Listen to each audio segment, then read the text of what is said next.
Welcome to the Incredible Machines podcast, where we converse with incredible people doing incredible things to learn just what makes them so incredible. Today we're joined by Mark McCarthy, an incredible individual whose journey spans from being a world-class professional bodyboarder to a successful entrepreneur running a thriving business. Mark's incredible story includes the adventures on the international circuit, lessons from legends like Mark Stewart, and a transition into the business world. In this episode, you'll hear about why choosing incredible partners matter, how Mark rose to become the number 2 in the world, the discipline and sacrifices it takes to compete at the highest level, interesting insights and anecdotes from a life on tour, insights into managing and growing a successful family business, the power of connection and staying true to your roots. Mark's reflection on love, sacrifice, and the value of showing up will resonate with anyone chasing dreams while balancing life's responsibilities. But without further ado, let's dive in with the incredible Mark McCarthy.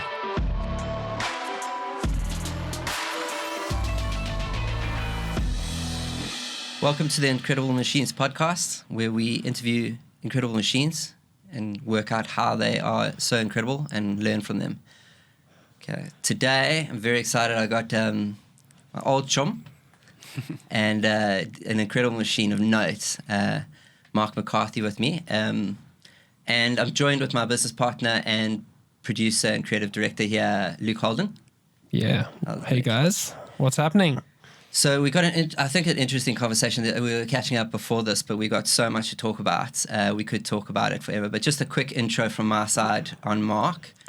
I think I met Mark for the first time in probably early 2000s at a competition down the south coast, where he beat me in a heat. Wasn't the last time he beat me in a heat. Margate? Yeah, Margate. Do you remember that? Yeah, that's interesting. And then Mark was my groomsman at one stage, and then we lived in Hawaii together for like a solid 4 months. Maybe we'll talk about that at some stage.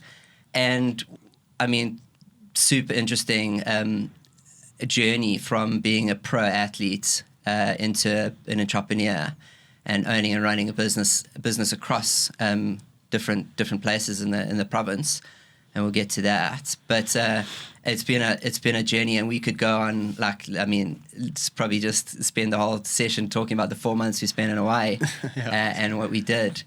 But yeah, Mark was number 2 in the world on the tour for a stint. I think he was sponsored and sort of led by Mark Stewart. So Mark Stewart, if you look up bodyboarding, that's the godfather of bodyboarding. He's the Tony Hawk of bodyboarding, Kelly Slater of bodyboarding.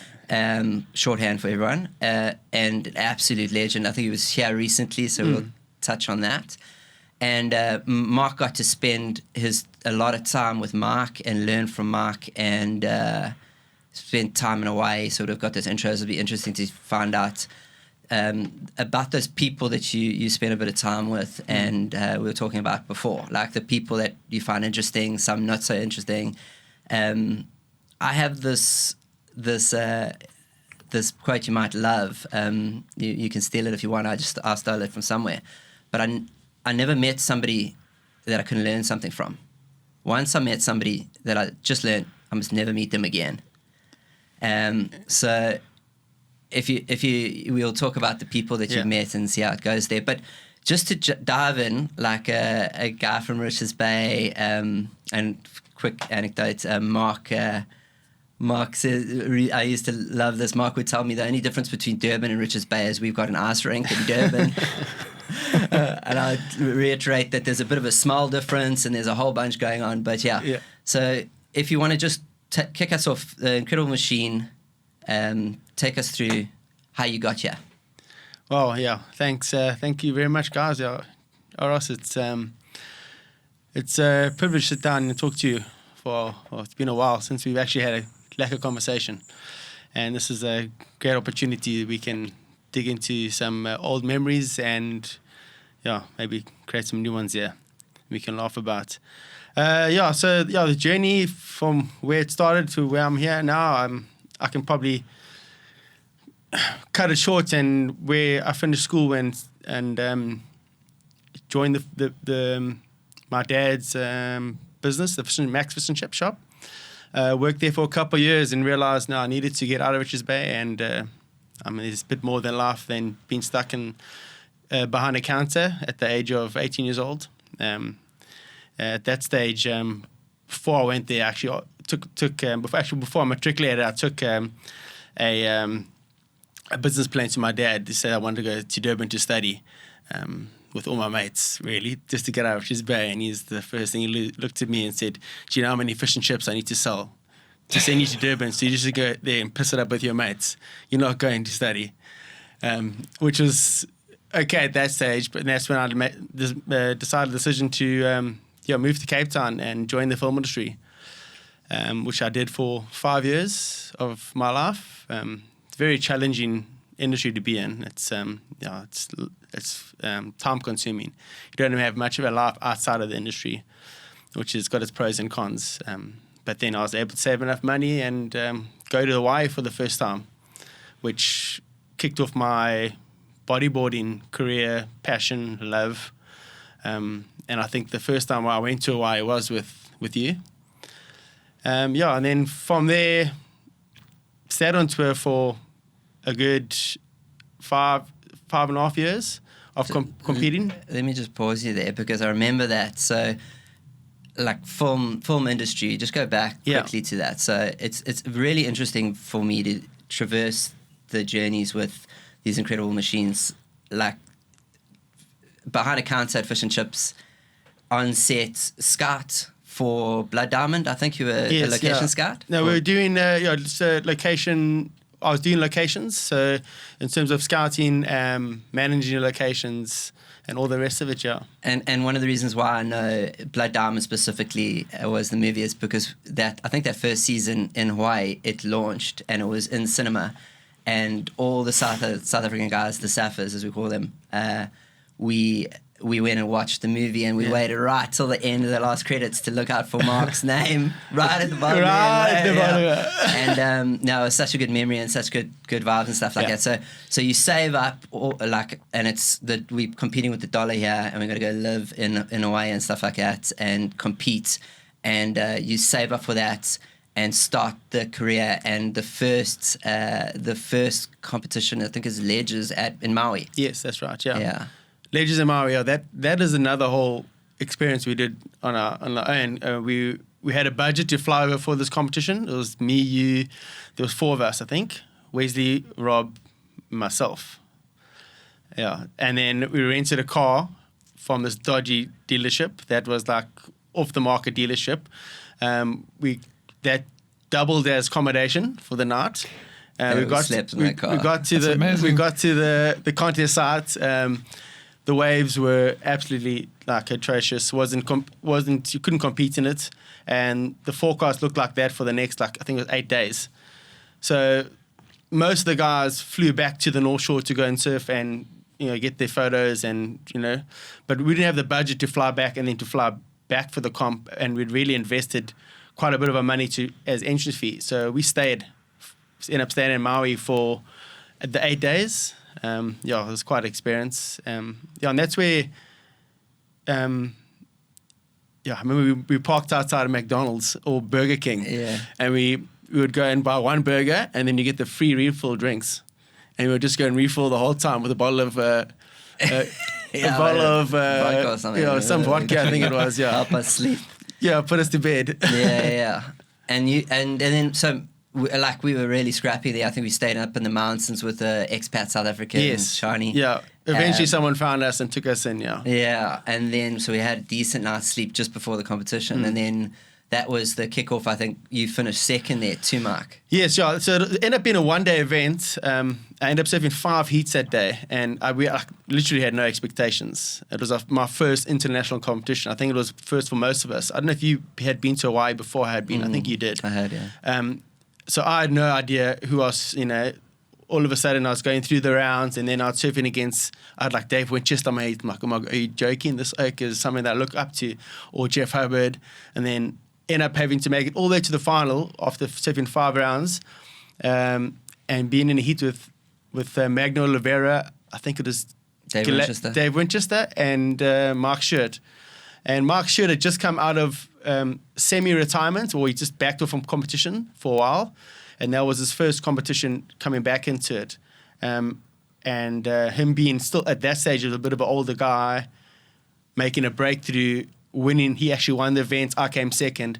And that's where the real connection came in between us. I just felt like we really connected after that. And the rest is history. We really started a relationship from that day on. And I went back to the North Shore. He actually acknowledged me, which was pretty cool. At that stage, you see all these high-profile riders, and you don't think they'll remember you or know you. That's when I think 2 weeks later he offered me a contract to join his team, and take on the next events, which was the Shark Island event, which was I think a few months later. So we can dodge back into that, or unless you want to stay in Hawaii stories. So the Shark Island, I think you got a second too. Was big, hey? Yes, it was a big event. But yes. Just go back to Mark, okay? Because we'll touch a bit on Mark. As I said, the absolute guru, the godfather of, and I mean his brand is science bodyboards, and I listen to him speak, and he sells that brand when he speaks, like about science and waves and that sort of stuff. But what was it like learning from Mark's shit? Yeah, he's an interesting guy. He's a very calculated. I think probably overthinks things a lot too. I think at that level where he's been to, you've got to also be pretty selfish. You sacrifice a lot to become where Mark has to sacrifice a lot to become where he is now. Learning from him was probably the best thing for me, just in terms of your actual your obedience to the sports, and to making sure that you're on your fitness at all time. I learned a lot from him, from us just basically doing push-ups and surfing as much as we can, to technically training with him. He had set up all these programs through Paul Check, he's also a personal trainer, a life coach too. I think he was Mark's life coach for a couple of years. Just hectic core training, and we would do every day basically 40 minutes of hectic core training, and then surfing in the afternoon, core training and stretching. I learned a lot from him, and obviously going back there, from me not being on his team, we would be living in the 1 year I stayed in a caravan park with Wesley for the 2 months, and Hawaii, it just literally rains every second day, so it was a terrible experience. From being in that situation to living in a house on the North Shore with Mark, very cool. You get introduced to all the people.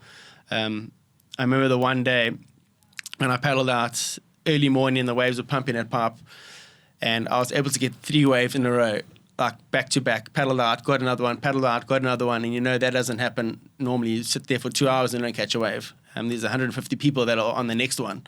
So you just a number, and especially being a bodyboarder, the low numbers, you're not really high on the wave catching machine there. So I remember just as I was about to go in, I thought, I had 3 good waves. I need to go in now just to, maybe refresh and come back out again.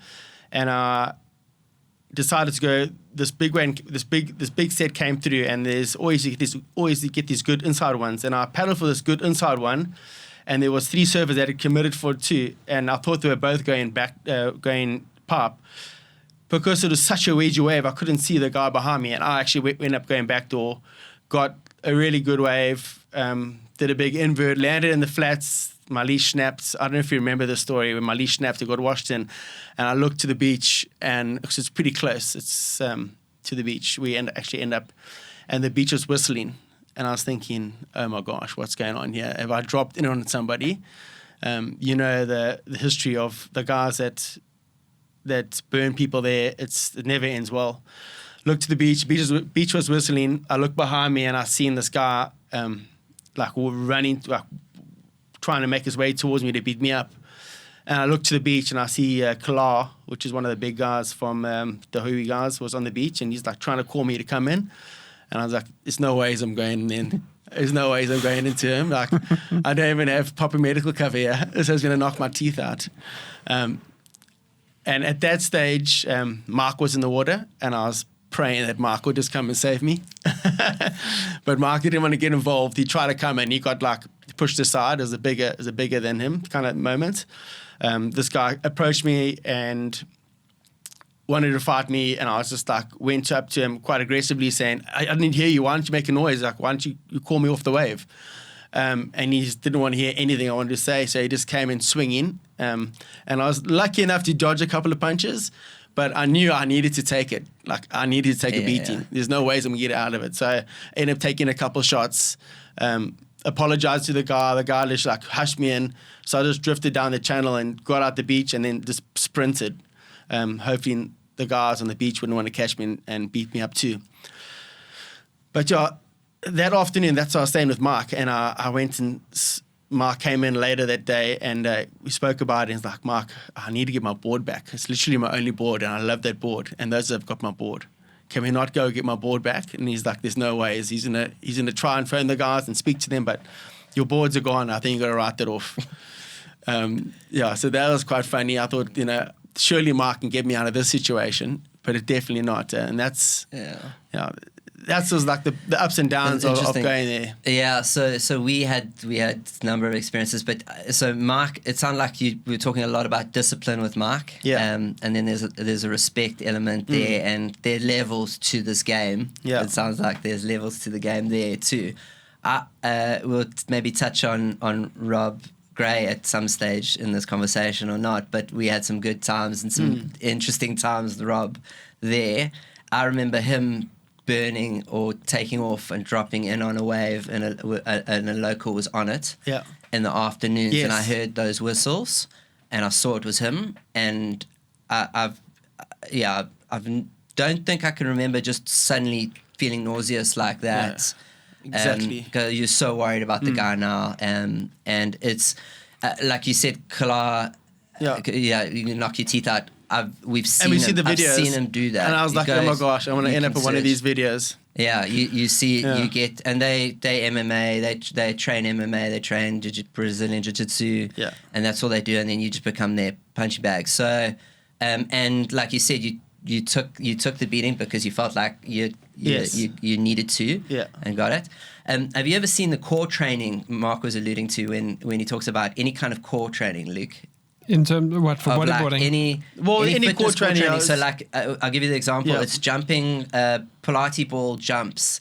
Like they stand on a Pilates ball, like a body ball, like a proper ball, and then they jump from ball to ball. And I have not, no. Intense. I think I'll look for a video. That's when we started training, and that's what Mark got us into. Basically, I would be balancing on a medicine ball just on my knees in the beginning.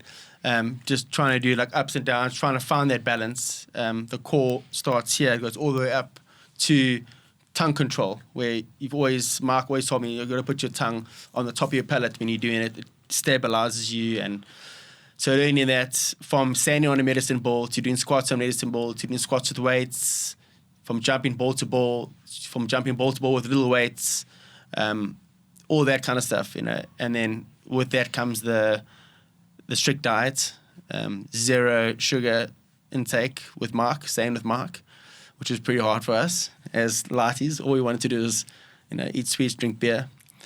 But that wasn't the go with Mark. He never really indulged in that. I've never actually seen him drunk, to be honest. It's quite interesting, Never seen him drinking. And we may be jumping around, but just on this competing with Mark specifically, it's relevant. He just came to South Africa very recently, and competed and you went down, you also maybe out of retirement, to if you would want to call it that, to compete and finish second again in the competition. Was it Tristan? Tristan, yes. Okay, yeah. So that's an amazing feat. And now, how was it to see Mark and remember that discipline and that rigor? And I mean, it looks like he hasn't aged. He's still as fit as he was. How old is he now? He is close to 60, I would say. Yeah, quite amazing at that age. He's still ripped. And so it's pretty good still. He's a bit of a bully, but he can still do it. And seeing Mark again after so many years was very cool. I mean, I stayed with him. I lived with his family. I was literally part of everything he's doing. From not seeing him, having no contact with him for 5-6 years. We also of my 5-6 years on tour, I was with him for 3 years, and then I moved companies to another guy, and that I don't think Mark took that too well. He didn't understand the process, of someone moving away from him. I don't think he knew how to deal with it, but it wasn't personal, or for me, it was literally only the way I could survive. It was a business decision. Was a business decision to move over. I think I said to you, we talked about this, I remember saying, like, Mark Stewart doesn't need Mark McCarthy to sell boards. No. Mark Stewart sells boards because he's Mark Stewart. Yeah. So that's just the thing to note. Like, it's you paid your school fees there, yes, without all the fish and chips needing to be sold. But that was paying your school fees, learning from that incredible machine. And I think it was great. It would have served you well. He ever give you any tips on where to sit at pipe or back door? Yes. Yeah. He gave me the best tip to... Actually, the two best lineup spots was at pipe, which worked every single time the lineup he gave me.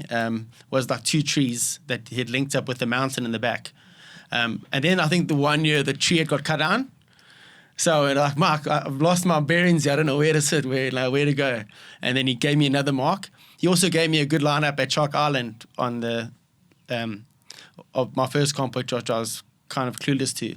And he had lined me up with a really good setup there. So yeah, I learned a lot from him, and not just from benefiting from his knowledge, but there was a lot of pros being sponsored by Mark. We get a lot of benefits. Mark gets treated like a hero wherever he goes, like without a doubt he should be. And I'd just be scraping off all of the, all the benefits he gets: free accommodation, car rentals, wherever he goes. And I'll just be scrapping on the side, just getting all that, benefiting from all of his friendships that he's, because he is legendary status. Yeah. Okay, cool. I think, I mean, that's great, and to talk about that and have him back in the country, because he was here in the 90s, yes, and he came and visited very recently. Yeah. So we've gone, like, so now you're a professional athlete competing on the tour. We worked on a bit. I remember working with you on a personal brand for a bit called. You got the Bootsy, nickname Bootsy, and I think the brand was Follow Your Bootsy, and it was just because the insight behind that. I think you were traveling so much that you were a South African in all of these places, like Puerto Rico and or Brazil and Spain and Portugal and that sort of stuff. And to be able to give South Africans the tips and the tricks and where to eat and all that sort of stuff, that was the bigger sort of idea. Yes, yeah. But just follow you and support you and that sort of stuff were the other sort of side effects of that. So I remember working on that, and that was a lot of fun. I remember my previous business in the first year, the 2012 was the year, and that was, I remember from our offices watching the front-on session live and seeing some of the most ridiculous waves I've seen in a competition. I've gone and surfed front-on, and it was probably a quarter of that size that you surfed it at, and it was gnarly. Like, that's the word for it. It's just scary. Like, you're gonna hit the bottom here, you're gonna bounce, and it's gonna be sore.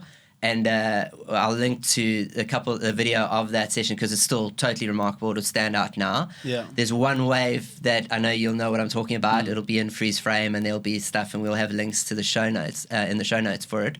But what were you thinking on that wave? In the I think it was in the final or it was the quarterfinals. Quarterfinals against Jeff Hubbard, and I wasn't thinking much. I was quite frustrated at that stage. It was the back end of the heat. And I'd taken one wave, and it was, I think, a 5 or 6. And Jeff had caught a couple of inside ones, and he had got like 2 7s. And I needed a 9 or 9.5 at that stage. Quite frustrated because there had been like 3 or 4 good waves that have come through, like massive sets. I think the back end of that heat was just pulsing, and the swell was building. And there had been 3 or 4 waves where myself and Jeff had paddled, and we both pulled back, and it just see the explosion in the channel. And I don't remember Quibus Bosman. Quibus Bosman is a South African photographer. He was in the channel there, and he was just screaming at me like, in Afrikaans, I need to go, I need to catch anything, you need to go. And he was really my motivation to push me over that edge on that one wave where I probably shouldn't have gone.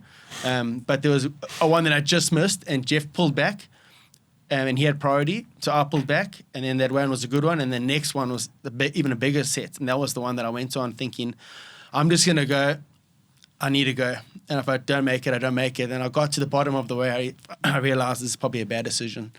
That's when I got rolled, pumped, and like washed on the rocks, hit my head. Luckily, I hit my head, I hit my arm, and then I hit my head, and I got to graze my forehead. But I think if I hit my arm first, my head first, I probably would have cracked it because I was just flying over the reef. And yeah, it's quite a amazing heat because I got another opportunity where I paddled back out, and it was Dave Winchester and Dave Winchester and Jeff Hubbard that were in the title race. So Jeff needed to make this heat and win the comp to win the title. And Dave wanted Jeff to lose the heat. And Dave was paddling out of the next heat against Sasha Specker. And I was paddling across to the lineup, and they were like maybe 30 seconds left. And I was like, sorry, Dave. I tried my best, but I just, at that stage, I was pretty broken and tired. And then a little sidewall came through, and Sasha's like, hey, go on this one. This is like, it's a builder. So I paddled, and as I took off, the buzzer went, and this wave had like gone from like a 3-foot sidewall to 6 foot, and then into the channel, and it just, I got barrel the whole way and did an invert out, and I got like a 9.8, so I got the score.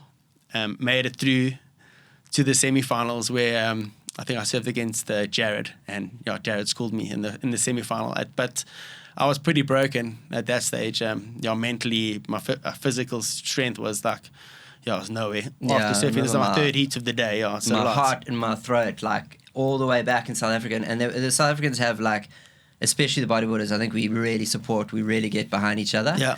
And I can see the comments and people in different groups. And did you see that wave? Did you see that? And Mark, like, catch a wave. Like everyone just like, come on.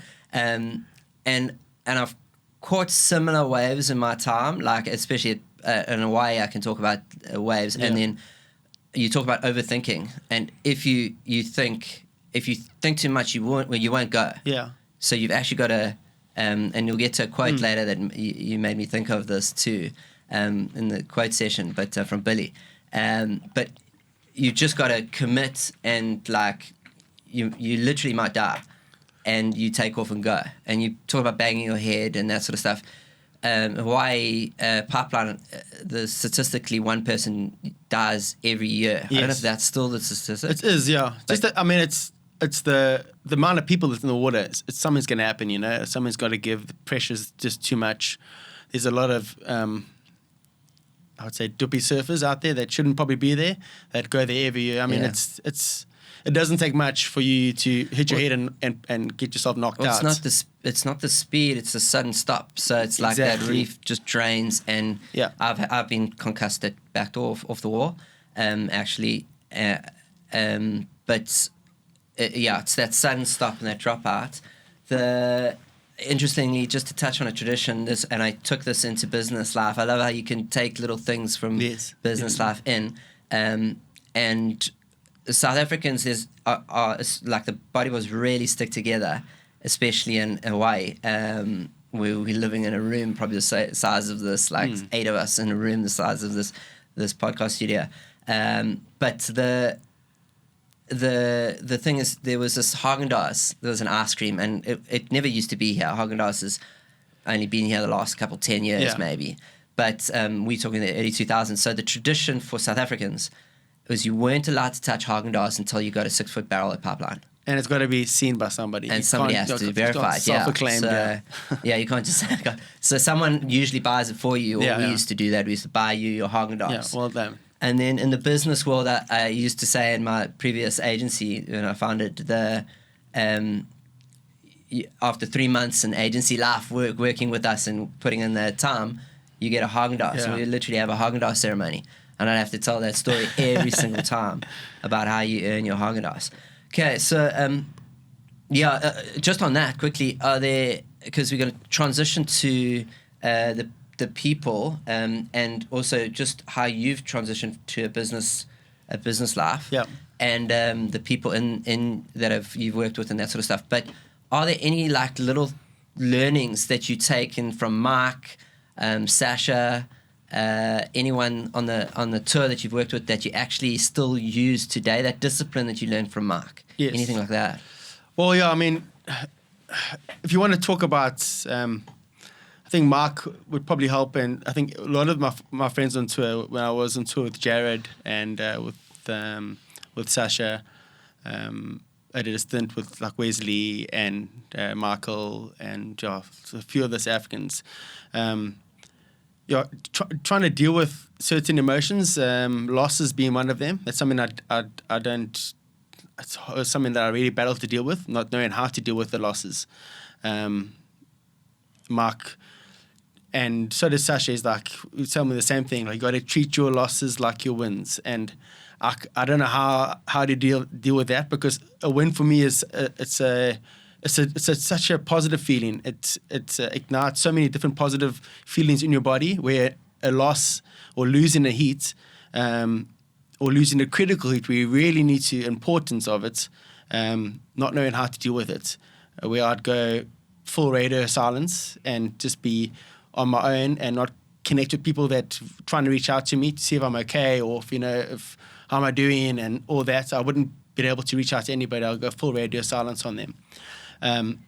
Or I would, the one time where I walked into the judges' tower and lost my temper, which is a very big low light of my career.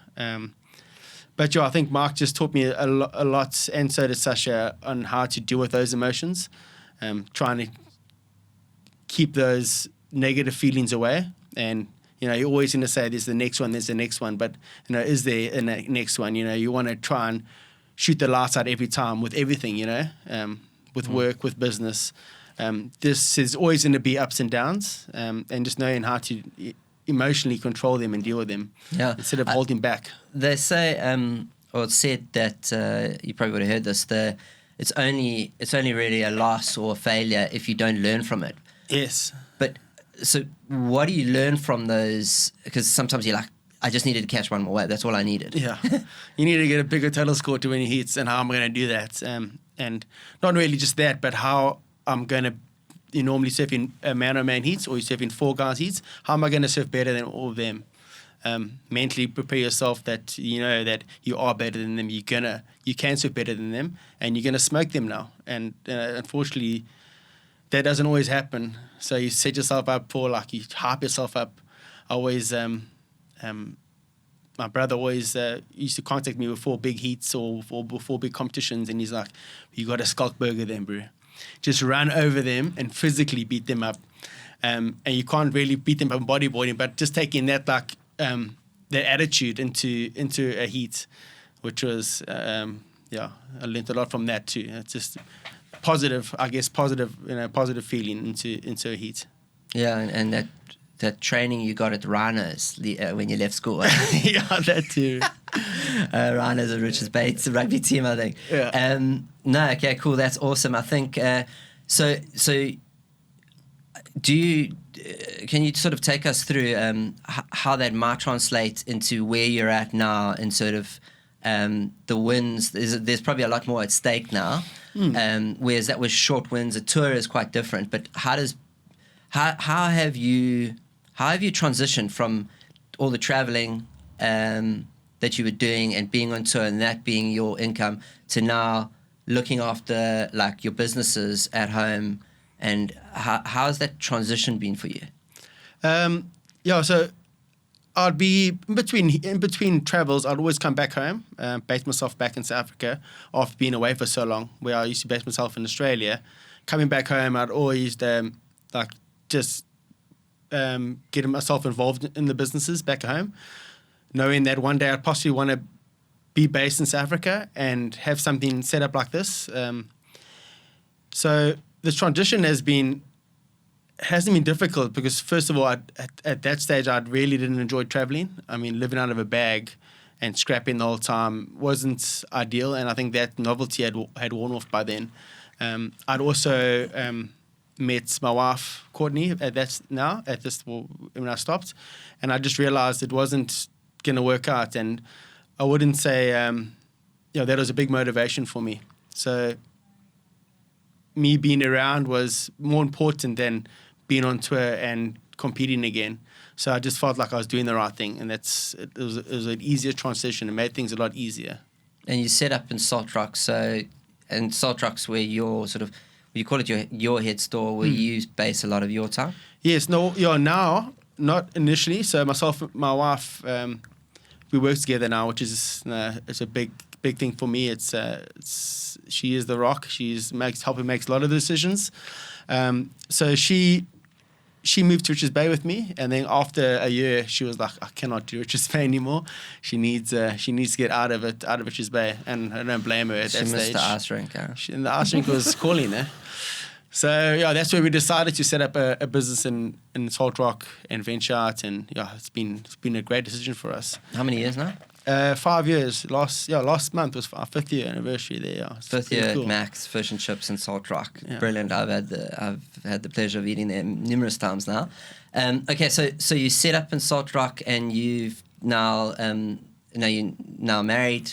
Yeah. And but you still get in the water. You still make time for that sport. Yes, I bodyboard as much as I can when the waves are good. There's a lot of other activities happening in my life right now. Business taking a lot of them, but there's a lot of other things where I enjoy fishing. I enjoy paddle ski fishing. I enjoy surfing too. So there's a lot of things that keeps me busy. That is a positive influence in my life, just to get away, quiet down. That's what I need. In the ocean, you find that in the ocean. All in the ocean is like 90% of my healing is in the ocean. Really, that's awesome, man. Yeah. I love going out. It's not that I do it often enough, but just being in the back line and just floating there, staring at the clouds, it's just bliss. Yeah. We had some pretty magical moments in the ocean. Even that, I can surf by myself, I don't mind, but I do prefer surfing with friends, because you have that engagement of other people in the ocean, and you're sharing a stoke.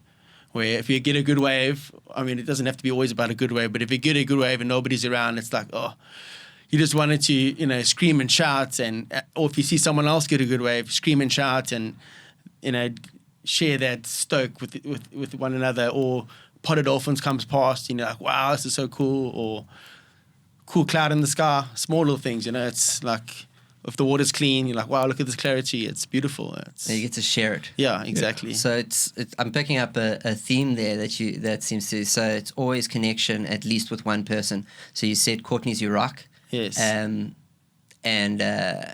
heard not just from you, but how brilliant she is, and shout out to her.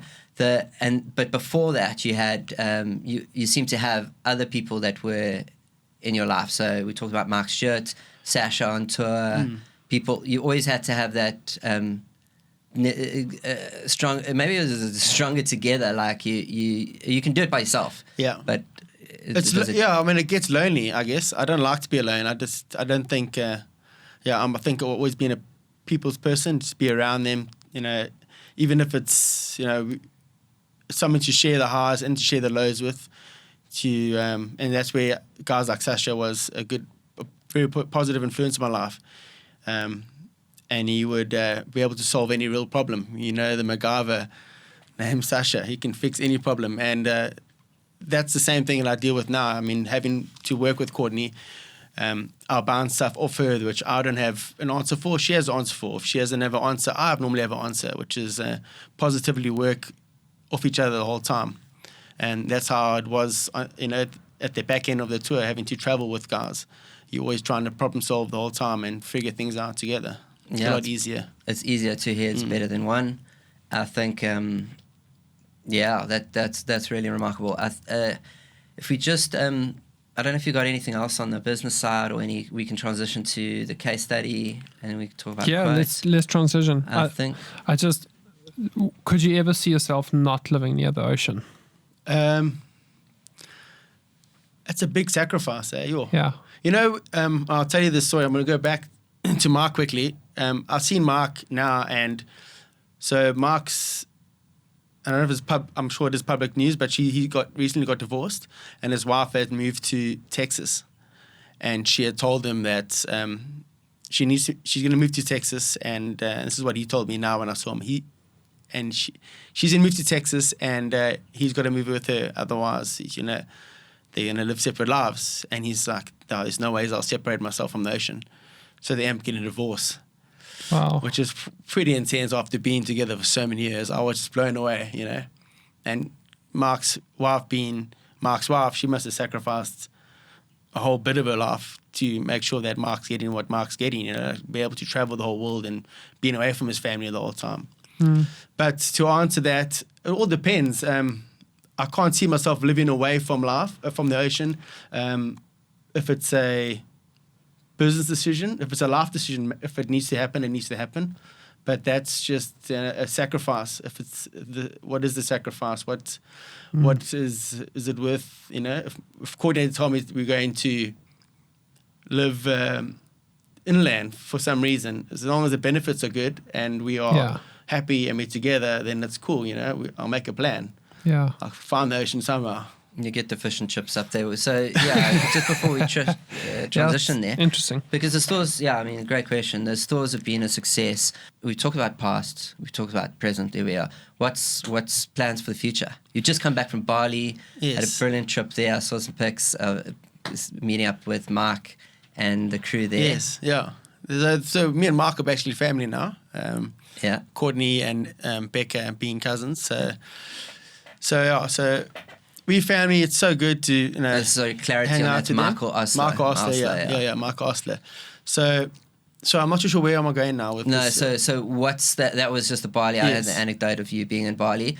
There's still some travel in your life right now. Yeah. What's the sort of immediate future look like, short term and potentially long term? Any other stores in mind? I know you always were looking at stuff to open. What's the future look like? Yeah. So if I just start in business first, so I'm in the transition of taking everything over from my parents. My dad, Roz, and my dad, Billy, and my mom, Roz. They've been a huge influence in the business, making it success what it is today. And it's been a lot. It's been easier being not controlled, but guided by them to where it is now. And when we look at expansion of the business, really, you can, sky's the limit. As long as you controlling the business plan, the business model, and being very strict with yourself and how you control the businesses, it can be expanded into many stores, but it's related to pressure and the amount of work you're going to be doing. We can open up more stores, which means more stress, which means more money, which is always a good thing, which also probably means higher overheads, bigger capitals. It's a different machine. Once you start, we've got 5 outlets now, and it's quite controllable for us. It's hard. If I go and do 2 hours a day in each shop, it's basically 10 hours of my day. So I've had to break that down where I can control my time. If you have more stores and you control them yourself, I won't get around to it. And you start diluting your business, I feel. You don't have that touch feel of the business, where now I'm still the face of the business. If you open up more stores, you'd probably lose that. And your quality control, that's important for you. Quality control is a big thing for us, We making sure that our potatoes are, fresh every day. All our fishes, which is a big thing, we get in all very high quality, export quality hake, which we sell in our shops, which is also quite a fight to get hold of.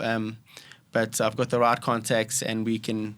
I don't think I'd like to expand the business where it's out of my control. So I'm enjoying what we've got now. And I think if something occurs, there's always people reaching out, wanting to open up more businesses from me, franchises and all the rest. But it's a different model. It's a different beast. I don't know if I'm ready to let go. I just feel like you letting go. It's like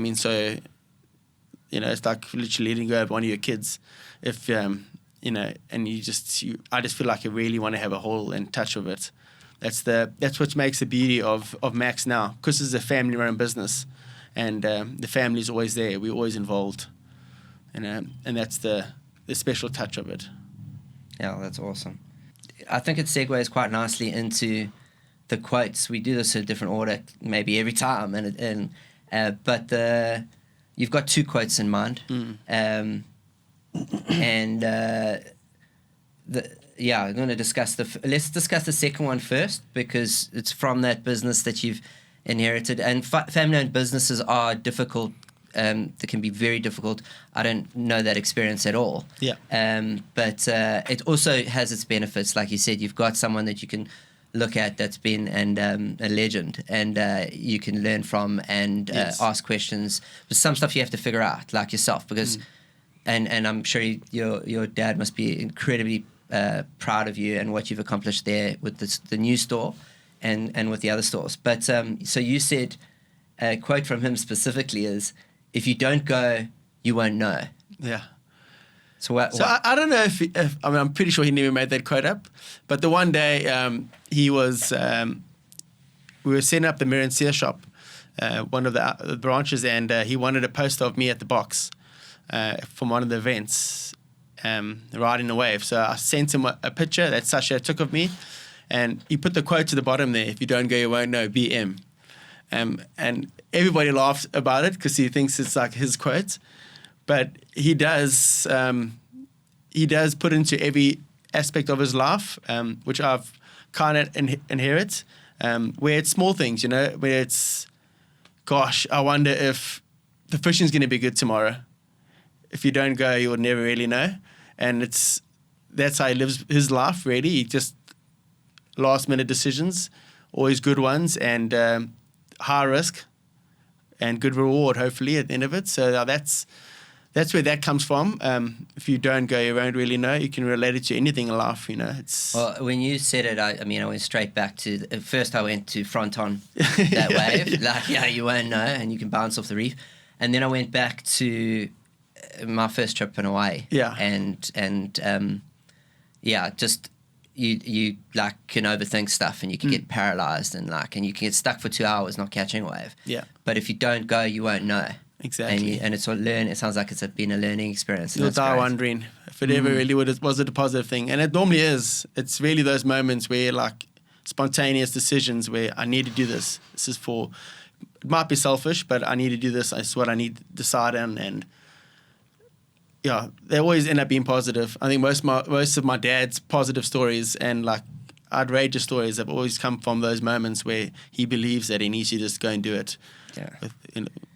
That's cool, man. Awesome. Yeah, that's great. Just the next one, which is next quote.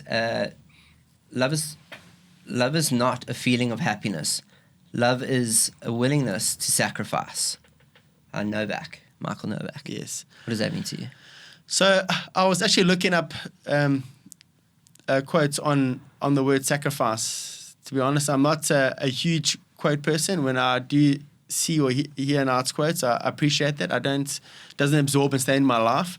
But sacrifice has been a big thing of my life, where you sacrifice everything, being positive, negative, like small things, sacrificing my time to making sure a success of a business. Setting up your first business, you must have sacrificed your whole life. Where you we set up the Salt Rock shop. I think Courtney spent nights there. I think she slept there a few nights. It was intense for her and intense for both of us. And I think that's like, when you open up a new business anyway, you sacrifice a lot. You make sacrifices in relationships to make things work. All those things are positive. I sacrificed being on a tour to being a business owner, or to start working in a business that we can succeed. We sacrifice in the business itself to make sure that it is always a positive outcome in it. So yeah, that's where that quote kind of reached out to me, and I thought, how can I relate it to the word that means a lot to me? Yeah. Yeah, that's awesome. I think it's a great quote. you've talked about it throughout has been the discipline and then doing difficult things. Yeah. Like those things and rolling the dice and having that optimistic view. I think and then it kind of goes back to Billy's quote, like that you never know unless you go, sort of thing. Exactly. Yeah. So just because Tim also stands for This Is Marketing, and so we like to break down. The guest will send a campaign or an ad, and we'll just look at it and air it on.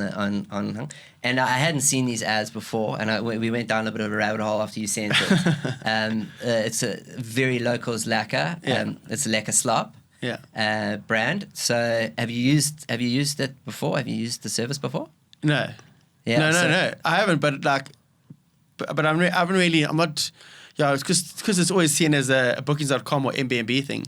It's only because this has really reached out to me now. I think like, geez, I'm definitely looking on that site and that avenue.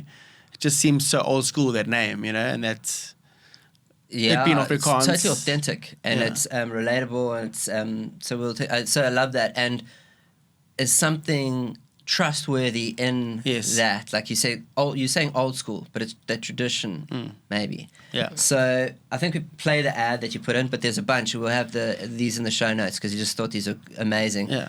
And so we'll go to that now. We're so looking forward to seeing you at the event. We've booked our accommodation on LekkeSlaap. LekkeSlaap? What is that? Anatoly! What is happening?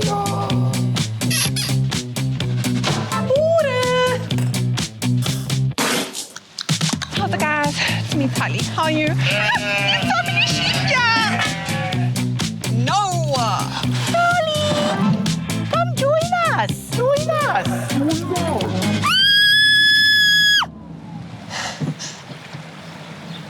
Oh, well, this is stunning. Oh, you're welcome. Thank you so much. Have we met before? LekkeSlaap.co.za. There's something for everyone, guys, even me. And I'm fussy, hey. So just to come back to that one, we were talking about that and how before off air, and how authentic it is, and then you go look at their actual campaigns, the LekkeSlaap, the other ads there, and you can see it's almost like there's a term that's being touted at the moment. It's relentlessly relevant, and that is a great way to do it. And also just to note the language being used, because it's a native South African language, Afrikaans. This is for us. I think it's a great example. What did you like about it? Yeah, just the way that the character was trying to break down or trying to find that happy medium of booking something on something called LekkeSlaap, where it's not traditional, it's not something that you'd normally book from. It's not an Airbnb or bookings.com, like I said. And then trying to find where it's actually not old school, it's actually normal, and it's just up there with all the other brands. Yeah. So Luke and I talked about this because, and I think that it's such a great, amazing brand. Like, what a clever name and just remarkable. And it's something that we inherently know. And it goes up against those giants really well. Yeah. I think they can box very smart. And because it's authentically South African, I'd way rather have that authentic experience of and it just ties in, because if I want to go somewhere and stay somewhere, I want to stay with someone that knows it, knows the place. So you can imagine it really being authentic experience. And we talked about the principles specifically. You can't tell necessarily from that ad which principles they'll be deploying exactly, other than so experiences replace messages is one of the principles we talk about. And that ad was a bit of an experience, and it's because it touches you as a South African culturally. Exactly. The farm being the farm, Joburg lady, all that, and then just the happy ending at the end, which is everybody on a happy medium, which is not the actual thought that we were thinking. And then we looked at the YouTube channel. It looked like they were deploying detach and distribute is another principle we use, and it's because they had a clip out of that video, that 1 minute. They had a short clip that was just a reel. So that's about create once, populate everywhere. So you create their pieces of content that they have there that are so remarkable. They could take little clips and just put them out, just of like, hello, Tali, that. Exactly, hilarious. What is this about? And it'll signify. But Luke and I think got excited. I don't know if you got anything to add there, Luke, but we thought, I looked at this Airbnb campaign where the built by hosts or something like that. It was built for hosts. Well, I'll share it in the notes too. But it's the guests. The guests get to share their photos, and that becomes the advert, the Airbnb advert for the location. Made possible by hosts is the ad. I can imagine that these guys could do something like that, but very authentically, and just let it run, and they'll dominate there. I don't know. Yeah, no, absolutely. Funny enough, I hadn't heard about LekkeSlaap until about 3 weeks ago, because I'm going, us in Durban, the last British outposts. Sometimes we're a little disconnected from the rest of South Africa, but going up to Joburg next week, and the client did a booking through LekkeSlaap, and I was like, what's LekkeSlaap? Yeah. And I was like, oh gosh, what are we in for?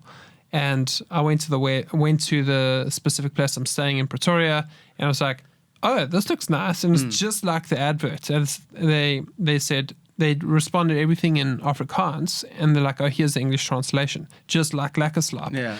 And I thought it was pretty cool. Yeah, it's good. Yeah, but I think we should push for some user-generated content there. Yeah, it'd be interesting to see that user-generated content. I'll take some photos and tag them, and then we'll see what happens. Yeah. No, they have a huge opportunity there to do user-generated content. I think there'll be a passion for that brand.